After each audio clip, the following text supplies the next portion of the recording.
عبداللہ ابن عباس سے سنن میں منقول ہے، کان النبی صلی اللہ علیہ وسلم لا یعرف السورۃ من السورہ حتی نزلت بسم اللہ الرحمن الرحیم۔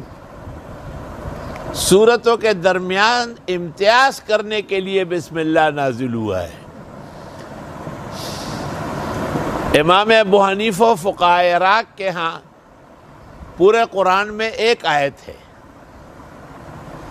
اس لیے حافظ کو اختیار ہے کہ فاتحہ سے پہلے یا بقرہ سے پہلے یا کسی اور سورت سورہ اقرا بسم ربک الذی سے پہلے ایک دفعہ بالجہر بسم اللہ پڑھ لے۔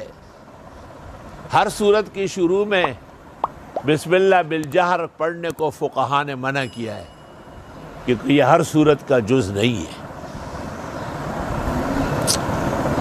اور بسم اللہ الرحمن الرحیم، شروع اللہ کے نام سے جو بہت زیادہ مہربانی کرنے والے اور خاص رحم کرنے والے۔ کیونکہ ایک کام جب جائز ہو اور کرنے کا قابل ہو تو اس کے لیے خدا کی مدد چاہیے، تو اس لیے بسم اللہ اے بنام خدا۔ بسم اللہ کے بہت زیادہ فضائل ہیں۔ بہت سارے بزرگان دین صرف بسم اللہ کی مشق کرتے تھے عملیات کے اندر۔ علامہ آلوسی بغدادی نے ایک ولی کا تذکرہ کیا ہے روح المانی میں، جو بہت عجائب و غرائب دکھاتے تھے، اور جب ان سے وجہ پوچھی گئی تو انہوں نے کہا بسم اللہ کی مشق بہت کی ہے، بڑے خاص وقتوں میں اور خاص اداؤں سے بسم اللہ الرحمن الرحیم پڑھا جاتا ہے۔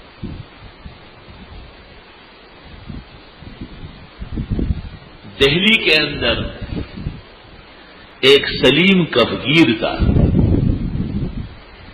کفگیر اس آلے کو کہتے ہیں جس کے ذریعے دیگمار دیگ سے چاول اور پلاؤ نکال کے ڈالتا ہے، اس کو کفگیر کہتے ہیں، وہ جو دیگ میں ڈالتا ہے۔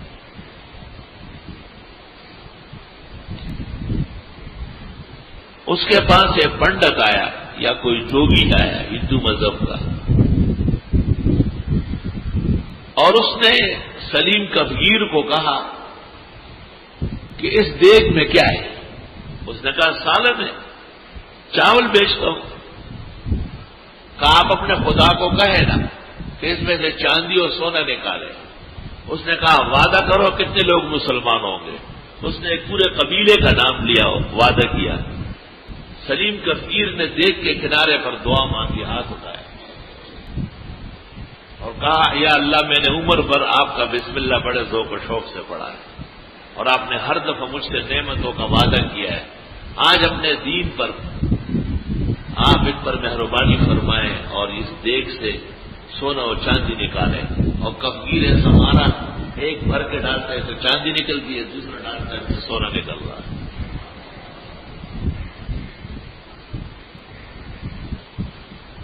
حضرت اقدس شیخ المشائخ سر الاسرار و روح الارواح شیخ احمد سرہندی المعروف مجدد الفسانی، ان کی خدمت میں کوئی شخص کافی سال رہا، اور وہ کوشش کرتا تھا کہ حضرت سے کچھ کلمات و کمالات حاصل کر۔ اچھی بات ہے۔ اخیر میں اس نے ایک عجیب بات دیکھی، مجدد صاحب پڑھاتے تھے، درس دیتے تھے، مدرس بہت اعلیٰ قسم کے، طالب علم جمع ہو جاتے تھے، طلباء سے پوچھتے تھے کہ آج دوپہر کو کیا کھانا ہے۔ وہ جس چیز کا نام لے لیتے تھے، کہتے اچھا جاؤ دیگ رکھا ہوا ہے نا، اس کا منہ اس میں پانی بھرو، پانی بھر دیا، کہ اوپر ڈھکن رکھو اور آٹے سے لیپ دو اسے۔ درس دیتے تھے، جب 12 ساڑھے 12 بج جاتے تھے تو اس زمانے میں یہ دستور تھا، درس کے بعد دعا ہوتی تھی، دعائے خیر کر کے اور پھر جا کے وہ طالب علموں سے کہ دیکھو بھائی دیگ میں کوئی چیز ہے، تو وہ ڈھکن کھول کے جی حضرت پلاؤ پک چکا ہے، کھایا، بسم اللہ، خود نہیں کھاتا بالکل۔ تو حضرت کا بھی بسم اللہ کا مشہور عمل تھا، بہت مشہور عمل۔ فرماتے تھے ہم نے اکبر کا دربار اس سے اکھیڑ دیا ہے، بسم اللہ الرحمن الرحیم۔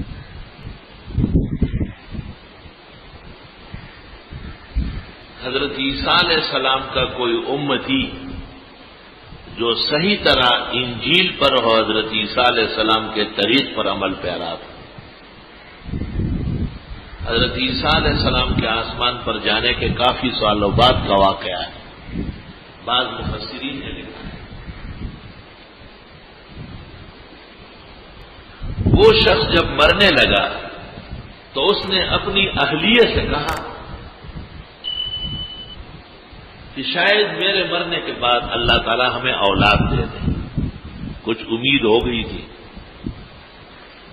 تو آپ مہربانی کریں جب وہ بچہ یا بچی حروف اور الفاظ لینے لگے تو آپ اس کو انجیل تعلیم کریں۔ اس زمانے میں آسمانی کتاب وہی کی ہدایت کی انجیل تھی۔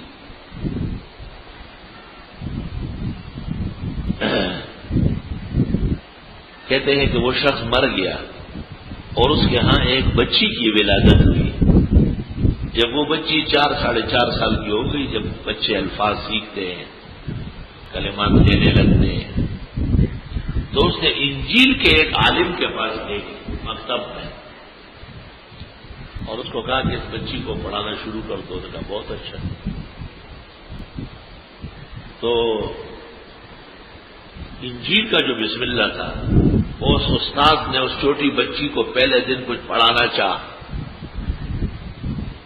تو ظاہر ہے پہلے دن تو بچہ یا بچی اتنا زیادہ اچھا نہیں پڑھ سکتے، پڑھا یا نہیں پڑھا یا کچھ الفاظ حروف پڑھ لیے، لیکن رات کو اس خاتون کو 4-5 سال بعد خاون کی زیارت ہوئی، تو اس نے پوچھا کہ آپ اتنے دیر سے آئے، درمیان میں کیوں نہیں؟